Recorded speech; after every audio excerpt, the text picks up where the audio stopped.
All right. Hey, hello there, YouTubers. It's Gus Estacio from Healing X Outreach.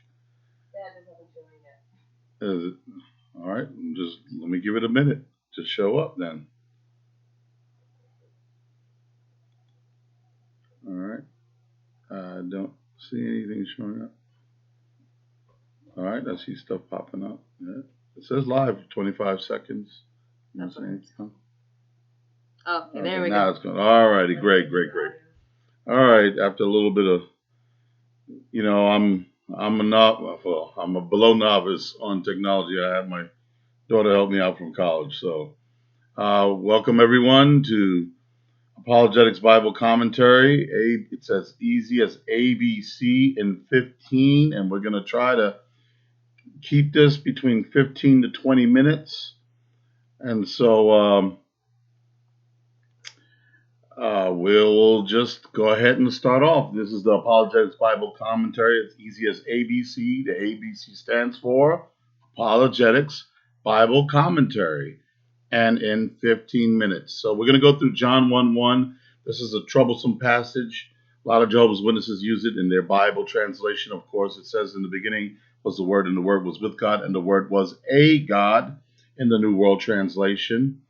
And the whole purpose of this is that you will understand these passages in a user-friendly, basic concept of the passage. You don't have to be a Greek scholar to figure it all out.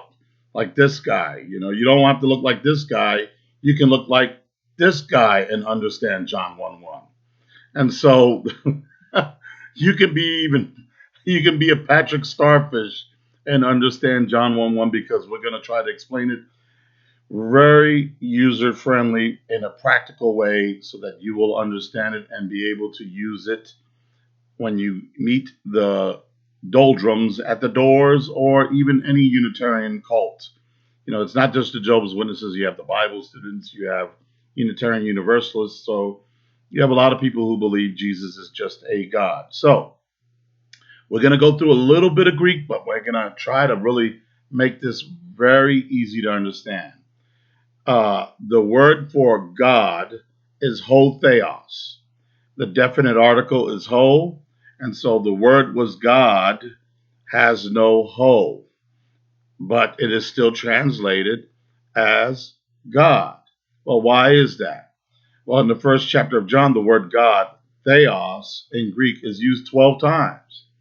And in almost half of these instances, 5 times, it does not have the definite article ho. Even in the New World Translation, it doesn't have the definite article ho, and yet they still translate the word God with the capital G-O-D, God.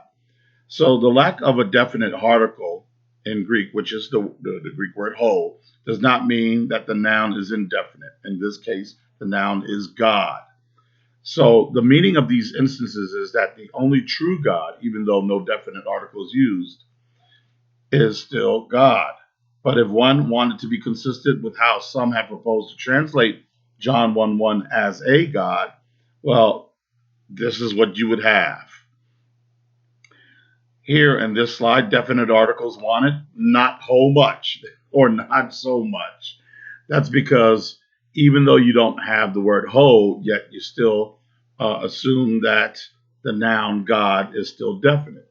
For example, in John 1:6, even in the New World Translation, the definite article ho is lacking there. And yet it reads, there was a man sent from God. It doesn't say a God. There was a man sent from capital G-O-D God, not small G-O-D God, not a G-O-D God. So even though you don't have the definite article whole like the Jehovah's Witnesses try to propose there in John 1:1, and for the reason for them putting that in the beginning there was, it says that in the beginning was God, and and and the word was with God, and the word was God. Their translation says a God because they try to say, well, it doesn't have the definite article whole. Well, it doesn't have the definite article in verse 6 and in these other places.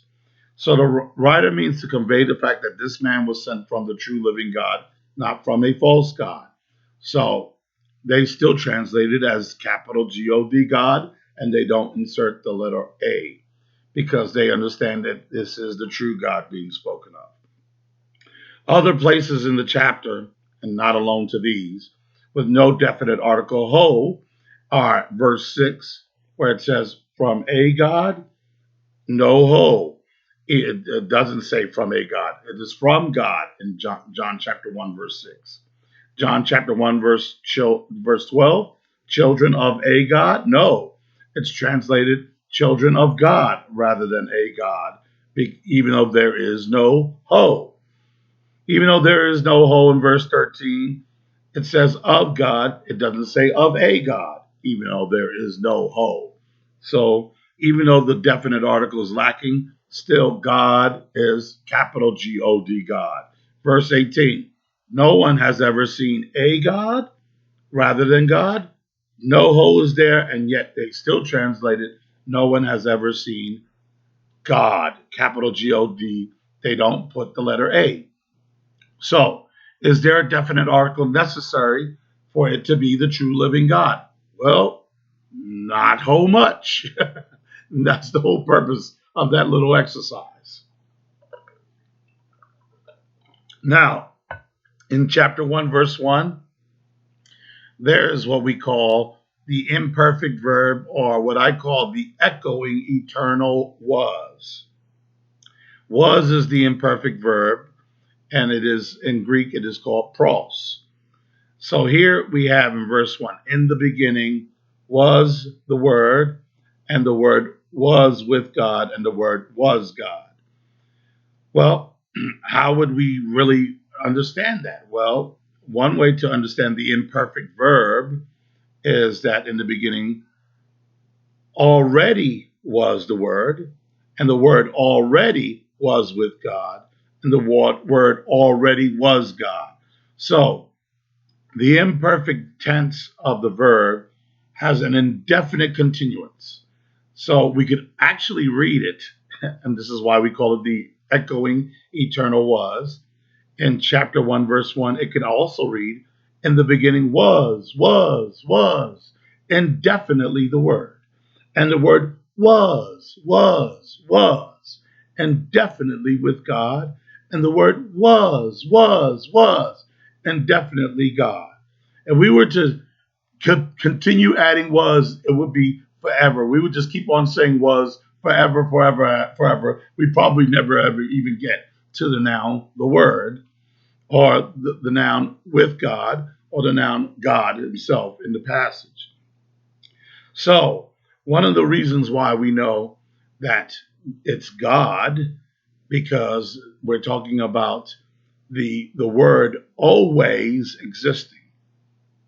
In the beginning, he already was, or forever and definitely was, the Word, and the Word already was with God and definitely was with God, and the Word was, or already was God indefinitely, eternally was God in the past and continues on into the future.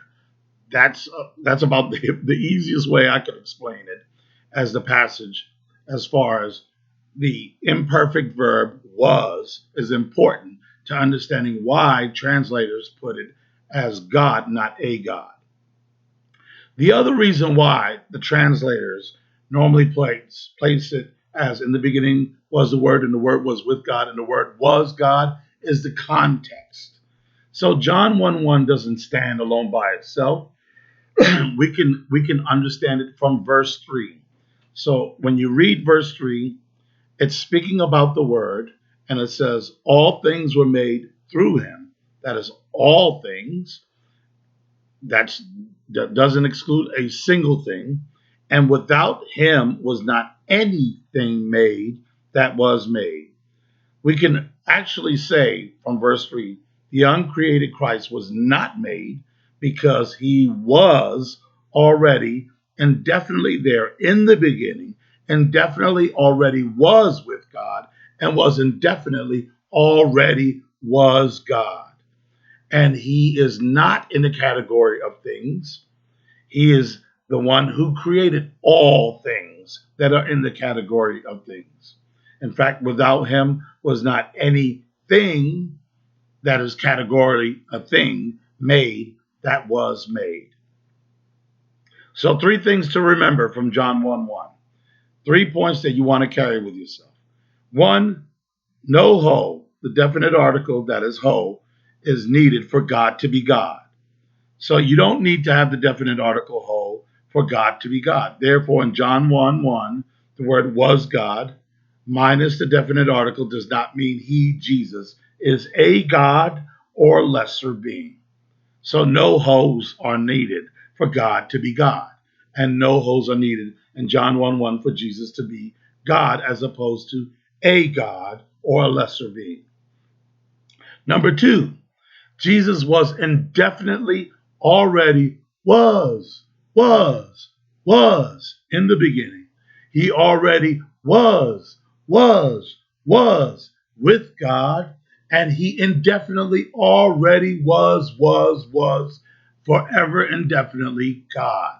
Number 2, remember the word was is an eternal was, starting from the eternal past, continuing on to the eternal present and beyond. Number 3, the context matters for verse 1 and verse 3 takes Jesus out of the classification of made things. So what we read in verse 1 has a context to it, and John continues that context all the way to verse 3, which gives us the premise for verse 1. That is that Jesus is not in the classification of things that were made. He made all things, and so he is not in the classification of things because he made all things. He is therefore not in the all, and he is not in the things. And without him, not anything that was made was made. So he is not in the classification of made things. He is not in the classification of all the things. He made all the things, and he made all the things that were made, or in the classification of made things. He made them. He is the maker of the made things.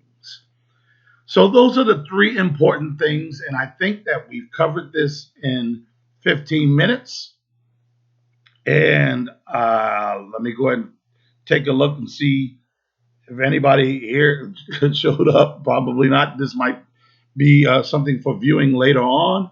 And I just want to thank everyone for this John 1:1. We did it actually in 12 minutes and 54 seconds. So I might have to change this easy as ABC in just 12 minutes instead of 15. But that is the premise of all those things in John 1:1 for the Apologetics Bible Commentary. The next one we'll go through is going to be in John chapter 10, referencing Jesus and the Pharisees, a conversation about whether he was God also once again, and the New World Translation's insertion of the word a there in John chapter 10. So thank you for your attention, and I hope that this has been beneficial and helpful for you. God bless you all. Until next time, bye-bye.